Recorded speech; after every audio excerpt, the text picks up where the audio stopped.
Okay. Sinabi mo na master gaslighter ang dating Senate President.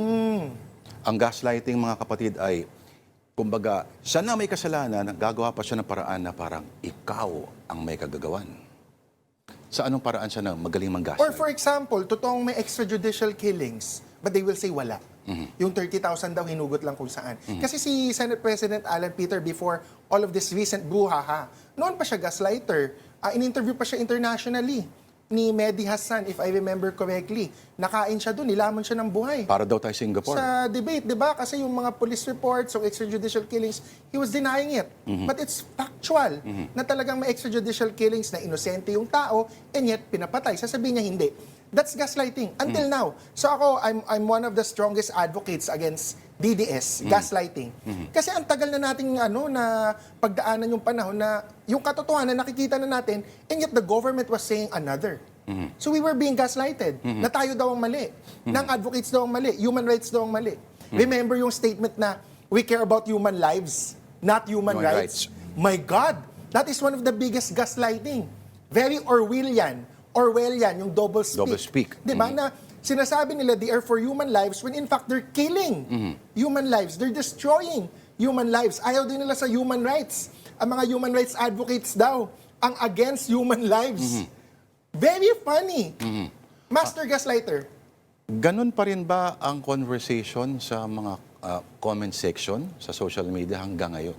Oh yes, lalo na yung human lives, not human rights, na we care about human lives, not human rights. That's the difference. Naku. Tapos yung iba pang comments syempre ngayon na mas safe daw talaga noon. When in fact, ang dami ding tao who feared for their lives. They forget yung surveys. May surveys noon, Sir Lord. Sinasabi ng 8 out of 10 Filipinos, they were afraid of being extrajudicially killed on the streets. So is that safety? Tsaka yung nakikita mo sa mga pahayagan, sa mga balita na puro bangkay, na puro streaks of blood ang mga kali. And lalabas ka lang. Like ako sa Quezon City, di ba? Caloocan. Dito sa Metro Manila, madaming mga urbanized cities na places na yung mga ating kababayang mahihirap sa mga quote-unquote squatters area, informal settlers area ngayon. Biglang na lang, may babalandrang katawan na wag tularan, pusher ako, ganun-ganun. Who did that? How did that happen? That only happened panahon ni President Duterte. Because kill. Okay. So, babalik tayo dito sa may pre-trial, ano? Based sa mga observations mo, sinong panig ang tingin mo ang mas handa? Well, hindi kasi nila pinapublish yung pre-trial briefs nila. Yung kanilang final na briefs.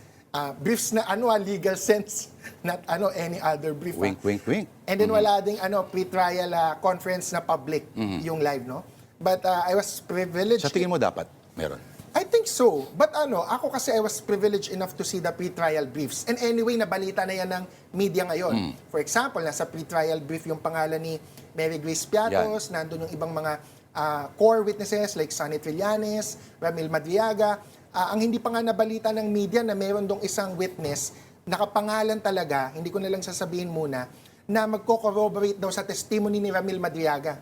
So dun sa tanong mo, Sir Lord, among other things kasi syempre, hindi ko naman ma-explain sa ating mga kababayang nakikinig at nanonood, pero sa aking nakita na pre-trial brief at sa ating mga Tweety birds sa loob ng Senate tsaka ng Congress, ng mga prosecutors, no, mas handa ang House team, ang prosecutors, because the evidence is already laid out. Yung defense ang nangangapa at humahabol in terms of paano ba natin ma-defend ito. Voluminous yung documents, voluminous yung mga witnesses, and all of this are more of numbers.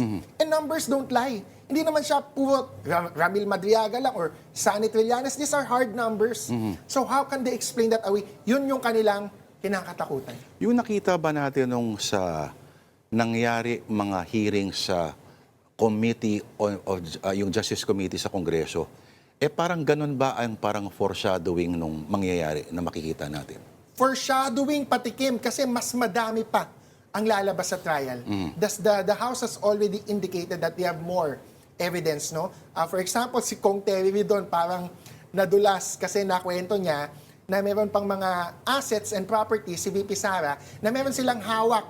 Alam nila, assets ni VP Sara, but she did not declare in her SALN. For example, sabi ni Kong Terry doon, firearms. Yan.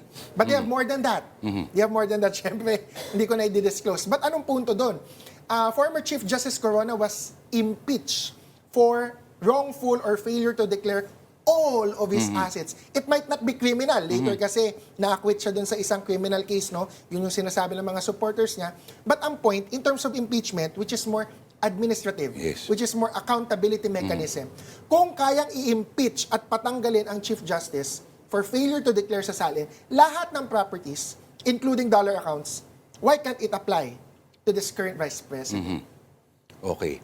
Ito ay mga paninira lamang sa Vice Presidente dahil, alam mo na, in the usual line, kumbaga, this is anti-VP propaganda.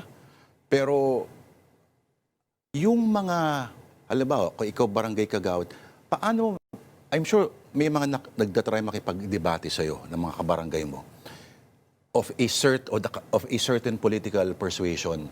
Paano mo sila ini-engage? Paano mo pinapaliwanag sa kanila? Ganito kasi yan. Paano mo pinapaliwanag yung proseso ay lehitimong proseso? Well, una naman, lahat ay politika eh.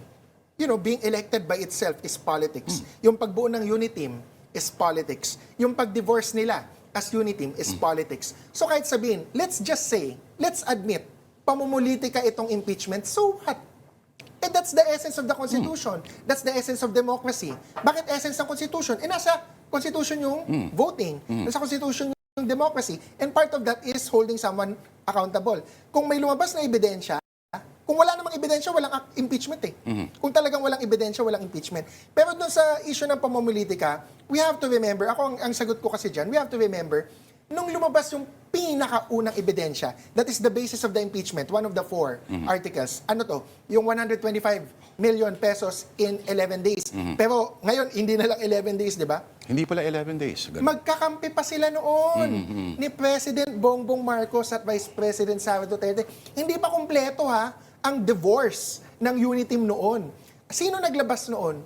Si Kong Representative Franz Castro ng Makabayan Bloc. Siya ang gumisa kay Kong Stella Kimbo na parang sponsor or nagde-defend ng budget, di ba?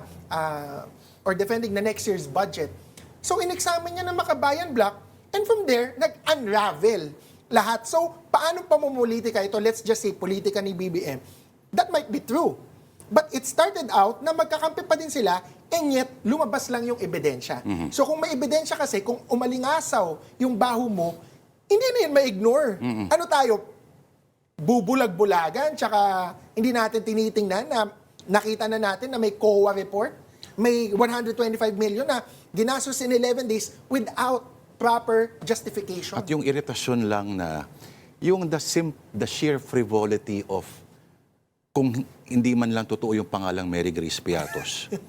Yung hindi man lang nag-effort na ang daming sunulat na panitika na may mga pangalan ng mga karakter. Andyan yung PLDT na yellow book, yellow pages, ano? Pero yung sheer hoots pa lamang ng free association, nakita ko pangalan to at ginamit ko to. And the temerity to get away, of thinking you can get away with it. From a managerial standpoint, kahit sabihin mo, criminal endeavor ito, medyo magdududa ka sa skills ng namumuno ng ganitong You have to be skeptical. Oo, Rightfully, kasi Mary Grace Piatos, Nova, Chips, Jay, Owishi, yun yung mga pangalan ng confidential funds. Pero sabi nung nagtatago ngayon, marami rong Piatos sa Davao. Naalala ko yun. Sabi ni Bato de la Rosa, maraming Piatos sa Davao. And that's the best defense. Oo. Ipamukha ni Labas VP yun. Sara na meron talagang nakakuha ng confidential funds. Because that is not only just, you cannot have confidential funds and you cannot spend it based on COA guidelines if walang totoong tao. Kasi parang ghost, yan projects ng flood control. Ibig sabihin, peking tao pala ang kumukuha. Eh kung may totoong tao pala na Piatos, edi pakita nila, that's the best defense. Of course, sasabihin nila, kaya nga confidential funds. Kasi Alias lang yan, alias. confidential. Hindi natin pwedeng i-reveal. It will endanger operational security. Hindi yan absolute defense. Because kung totoong mang may confidentiality, ang gagawin dyan ng Senado ay mag-hold ng executive session. We're not forcing VP Sara to reveal who is the actual confidential agent kung totoo man. si Mary Grace Piatos, pwede sila mag-executive session. Correct. But she has not requested that. She has not requested that sa House, and she has not requested that sa Senate. Inuunahan niya ng angas. Hindi, ang sinasabi lang niya, ay, wala akong kailangang i-explain just because confidential. Gaslighting. Gaslighting yon kasi that is fooling the people, not just the DDS. Now, when you say confidential funds, bawal ka mag-reveal ng sino yung nakatanggap. Hindi. Pwede mo i-reveal, but to limited people. To COA, to the senator judges, to the people who should hold the vice president accountable.